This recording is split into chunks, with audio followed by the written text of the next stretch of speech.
A polite welcome, that's just the baseline in hospitality, right? But what does it really take to create a genuinely welcoming experience for guests, no matter where they're from? That's what we're going to dig into today.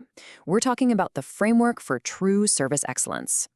Hello and welcome. As a hotel AI expert, I've spent a lot of time in modern hospitality operations, and I am so pleased to welcome all of you, the students of Europe Hotel School, to your online learning journey. Our goal is to give you the practical, modern skills you need to really excel in this amazing industry. So, here's our game plan for today. First, we'll talk about why just being polite isn't cutting it anymore. Then we'll get into the real skills, like reading those unspoken cues and adapting on the fly. After that, we'll cover communication across cultures and wrap it all up with how to master those tough situations with total confidence. So let's start with the big question. Why does this matter so much? Well, think about it. What you think is super friendly and helpful, to another guest, it might feel pushy or even a little rude. And that's the real challenge today, right? Meeting all these different unspoken expectations. This is the line where basic politeness stops and where real excellence truly begins. And that brings us right to our first and maybe most important skill. You see, amazing service doesn't start when a guest speaks. No, it starts way before that. It starts with just watching, with understanding that subtle, unspoken language of behavior. Okay, let's look at this. And what's super important here is that we're not trying to stick labels on people. Not at all. This is all about what's happening right here, right now. You see a guest walk up, making strong eye contact. They're probably looking for quick, efficient service. But what about the guest who's kind of looking around first, taking it all in? They might be more open to a little chat or some suggestions. These are your very first clues, and they tell you how to adjust your approach. All right, so once you're actually talking, active listening becomes your superpower. And I mean, this is so much more than just hearing words. It's like being a detective, you know? You're decoding what the guest really means. Because people from different cultures will tell you what they need in completely different ways. Some are straight to the point, and others, well, they're a lot more subtle. And this is a perfect example. Someone says maybe, and if you take that at face value, you could be missing the entire point. In some cultures, maybe is a polite way of saying absolutely not. They might hint at an issue instead of complaining outright. So here's the key. You have to listen for what's not being said. Pay attention to the pauses, the tone of voice, the hesitation. That's where the real message is hiding. And finding it is how you avoid a major service problem. So think of it this way. Observing and listening, those are the inputs. And adaptability, that's the output. This is truly the heart of amazing service. It's about throwing out that stiff, robotic script and learning to be flexible, to be responsive. That's what makes a guest feel like you actually get them. And look, this whole cycle sounds complex, but it's not. It happens in the blink of an eye. You observe, you assess, are they formal or more chatty? Then you adjust your tone, your language, even how close you stand.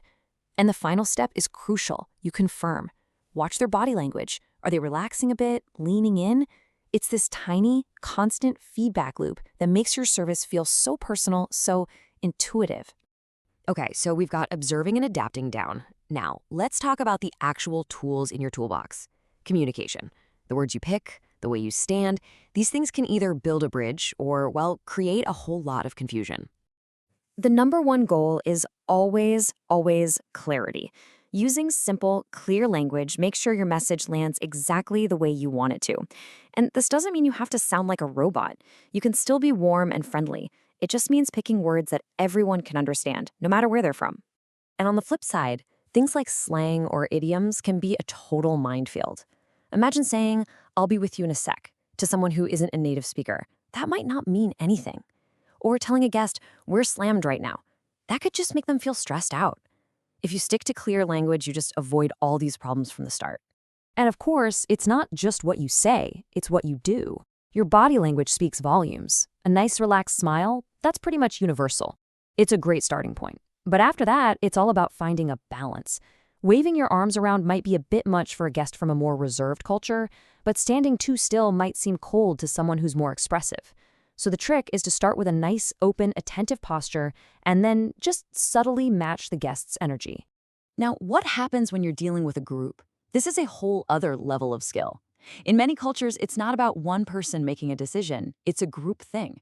So if you try to pressure one person for a fast answer, it can actually come across as really disrespectful.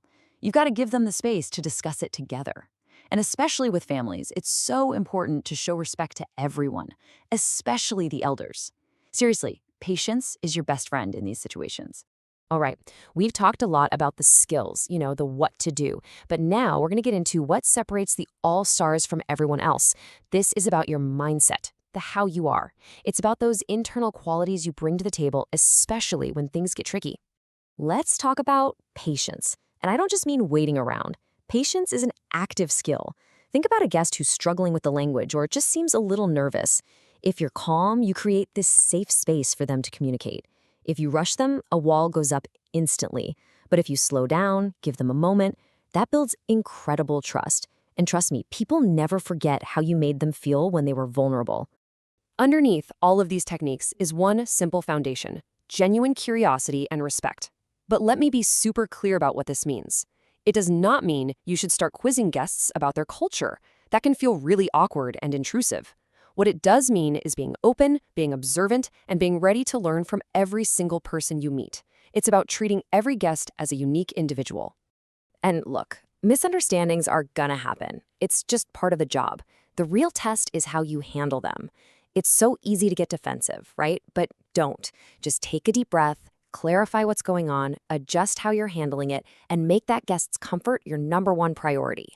That calm, professional flexibility, that's the magic wand that turns a bad moment into a great one.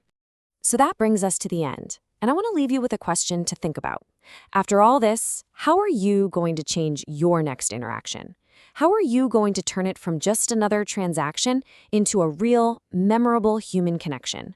Because that, right there, is what excellence and hospitality is all about.